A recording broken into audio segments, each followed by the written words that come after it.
Happy birthday to LeBron James, turned 36 on Wednesday, scored 10 points in 999 straight games coming in.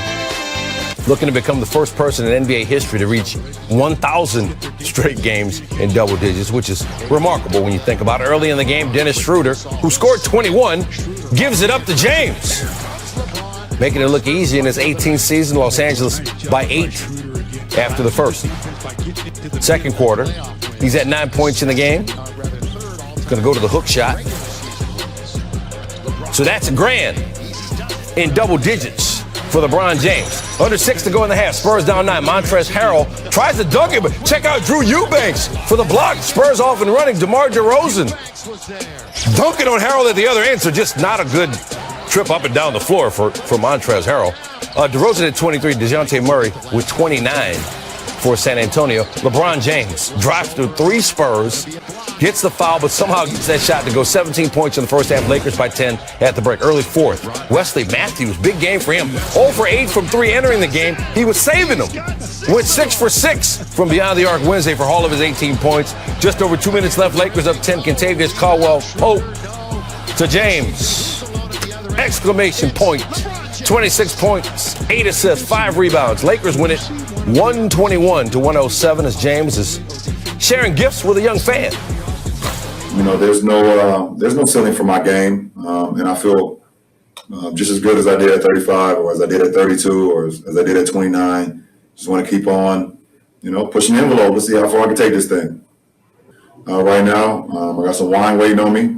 I drink some good wine. May even have some tequila tonight. We have a seat at the table for all you guys. Whenever you guys want to join, make sure we keep our 6 feet apart so we don't get in trouble. But other than that, we can all toast to each other. So some wine and some tequila will be a part of the festivities tonight. Wine and tequila. Easy, big fella. James has now won for the 4th time in his last 5 birthday games, and this one was special again as he reached the double-digit points for the 1,000th straight game. That's nearly 600 more games than the next longest active streak, which is held by James Harden. Harden would have to score 10 points every game until he's 37 years old to pass James. He's clearly among the best players of all time, but at 35, the NBA's all-time leading playoff scorer is still finding new ways to optimize his game.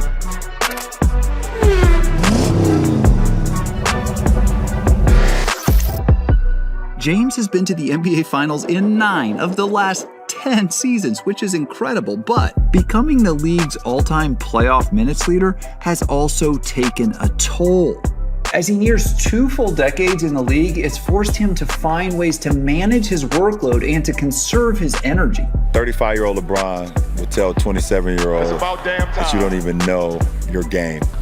You haven't even scratched the surface. LeBron is an elder statesman now, and as such, he picks his spots more than ever. Woo! Wow! He has learned to pace himself and to preserve himself in ways that enabled him and the Lakers to triumph in the bubble. In the age of load management, it isn't that LeBron is missing more games, he's load managing during games. According to Second Spectrum, James was one of the slowest players in the playoffs. Now, that doesn't mean LeBron can't run anymore, not at all. It just indicates that he spent more time in low gear than most other players in the postseason. Throughout the playoffs, James' average speed on the court was just 3.59 miles per hour, the 3rd lowest such figure among the postseason's most active players. In fact, James spent over 77% of his time moving slowly. Only 3 players in the postseason had a higher share of slow movements: James Harden, Anthony Davis, and Chris Paul. Again, this does not mean the king can't move anymore. The slow average just indicates that he chose to spend a huge amount of his time barely moving. He rests and conserves his energy so that when he decides to hit the turbo button, he has this gear at his disposal. Oh! LeBron! Say it with your chest! It's a similar story on defense, where James has been called out in recent years for an apparent lack of effort. Some of that is surely schematic, and the data suggests he's still above league average on that end. But it's not absurd to think he recharges by taking it easier on D, until he chases down some poor soul. Look, LeBron's 2020 playoff run proved that the King is still the best player in the world when it matters most. But that's only true because he's creating efficiencies, and it shows up in his stats. Let me give you two key pieces of evidence that prove that this old King is a different animal than the young buck that's dominated the league since 2003. Exhibit A, his shot selection. Even though LeBron is still one of the best scorers on earth, he's getting his points in different ways. He's taking more threes than ever, and he's attacking the rim less. Over the course of his career, just 22% of James's shots have come from downtown. But this season, he set a new career high by launching 32.6% of his shots from beyond the arc. When he won his first title with Miami in 2012, he made 22 threes in that postseason run. In this year's playoffs, he doubled that figure, sinking 44 triples. James made a respectable 37% of his threes during the postseason. And the simple fact that he can and will make threes at this level in his 18th season and beyond will help him extend his career. He'll take a three. LeBron James will hit a three. Wow. Oh, how about it, LeBron James? Let's face it, threes are easier on the body than the ferocious downhill rim attacks that James has used to generate his points for most of his seemingly endless prime. During his last playoff run in 2017-18, James averaged 22.8 drives per 100 possessions. This year, that figure fell all the way down to 16.8. By trimming out his drives to the rack, James is earning fewer trips to the free throw line. During the regular season, he logged the lowest free throw rate of his career, and during the playoffs, he put up the fourth lowest free throw rate of his 14 postseasons. But make no mistake, James hasn't retired from dominating the paint. He's just picking his spots more carefully. He attempted 212 shots in the paint this postseason, easily the most in the league, but by no means his career high in that category. He's being more selective, but scoring more efficiently, all while still operating at league-high levels. Not only did he attempt more paint shots than any other player in the postseason, out of the 52 players that tried at least 40 shots in the paint in the playoffs, he also ranked first overall in efficiency, converting a ridiculous 71.2% of those tries. At 35, James is still unmatched in efficiency and volume as an interior scorer, especially when it counts most. When the Lakers needed buckets down the stretch, he could still get them at will by overpowering younger defenders who were no match for the guy near the rim. Man, he put Rondé Hollis-Jefferson in the weight room. Exhibit B, the dimes. Aside from shot selection, the other huge recent shift in James' offensive game involves his passing. James has always been a phenomenal passer and an unselfish player, but this season he took that to brand new heights. For the first time in his career, he led the NBA in assists, logging 10.2 assists per game. Look at all these dimes. These assists are a vital component of James' ability to stay fresh on the court. Instead of fighting his own way to physical baskets in the paint, he's putting more trust in his teammates. Just in time. Oh, perfect pass. He's more selfless than ever. But that doesn't mean he or his team is sacrificing much. Overall, this season, the Lakers logged an impressive effective field goal percentage of 54.6%, including the regular season and the playoffs. But off of James' passes, the Lakers' EFG soared to 56.1%, the highest such mark among the NBA's top 10 shot creators this season. It certainly helps that the Lakers have Anthony Davis, who's still just 27, and one of the most talented teammates LeBron has ever had. James can rely on AD to shoulder the load into 2021 following a shorter than usual offseason. James has always been among the savviest superstars in the game, but as he ages gracefully, his basketball IQ is on full display now. Not only has he refined his shot selection and found even more ways to create easy hoops for his teammates, he has altered the pace at which he plays to maximize his energy stores. And consequently, he has stretched out his reign on the throne. At 35, James became the oldest Finals MVP in the history of the NBA. Who would doubt he could break that record a time or two more? An assist, 7 boards, 5 assists, but also 2 steals and a block on average per game, because when LeBron decides to play defense and blah, blah, blah, and he's a great defensive player. I think LeBron's an all-time great defensive player when he chooses to play defense. He had Kawhi Leonard on defense. And then, Stephen A., there's this.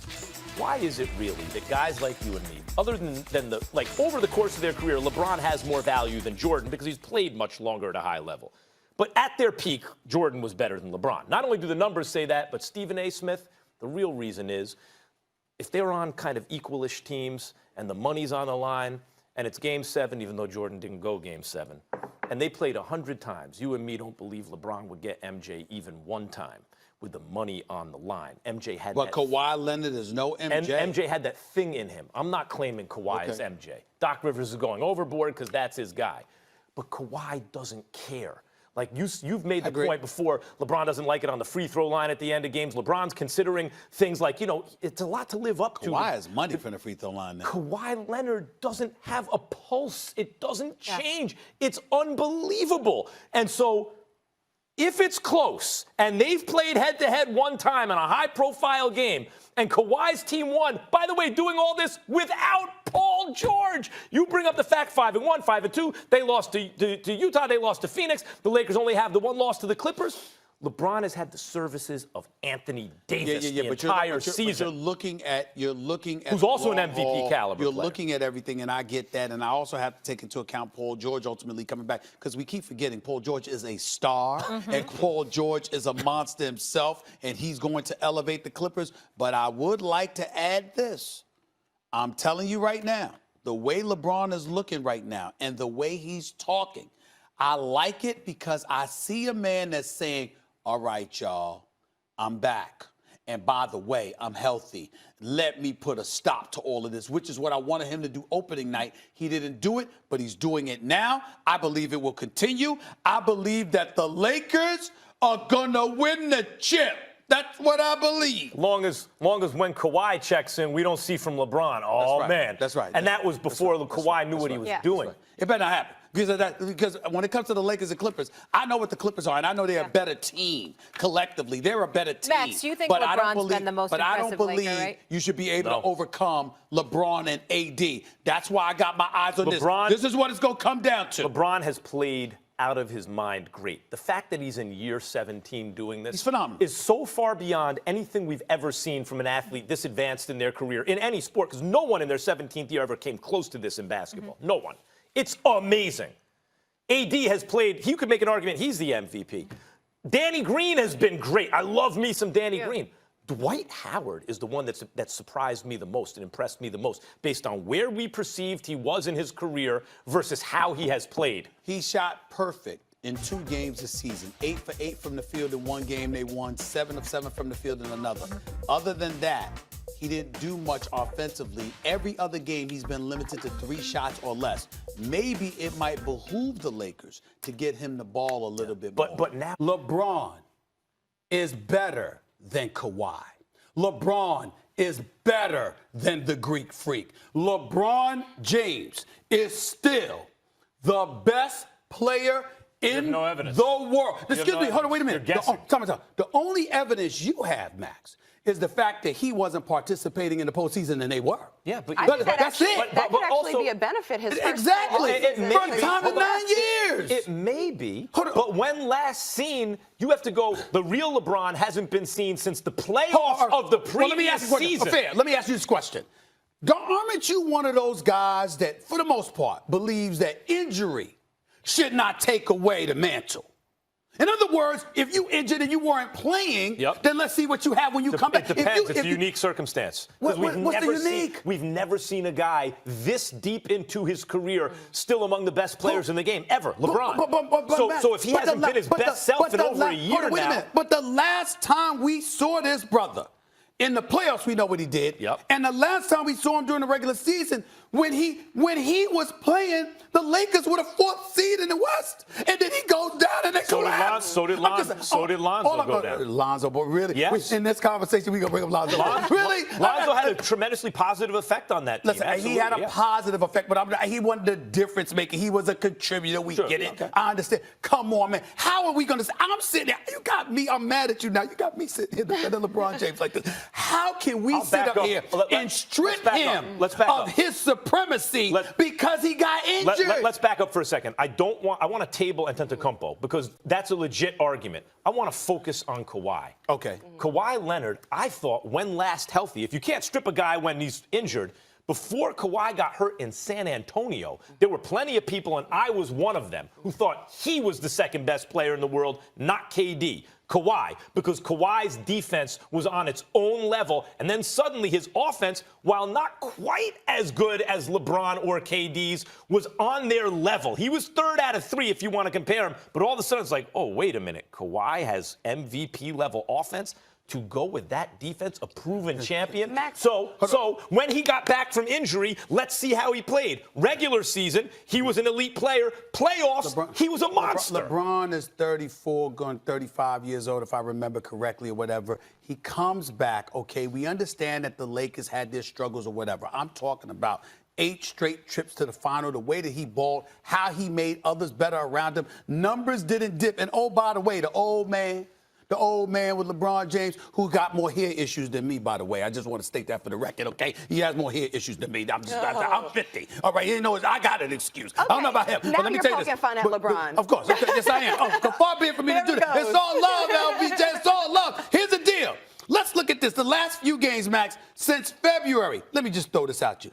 33, 31, 27, 27, 31, 30, 36, 29, 33, 25, 29, 23, You agree 27. that scoring is not the only important thing, I totally right? agree with that. Oh, What I'm saying to you is this. All I'm saying is we did not look at LeBron James and see such a precipitous drop-off. What I'm saying is, can we not trust this brother that he's in elite physical condition? No, this is what I mean about disrespectful. I'll believe it when I see it.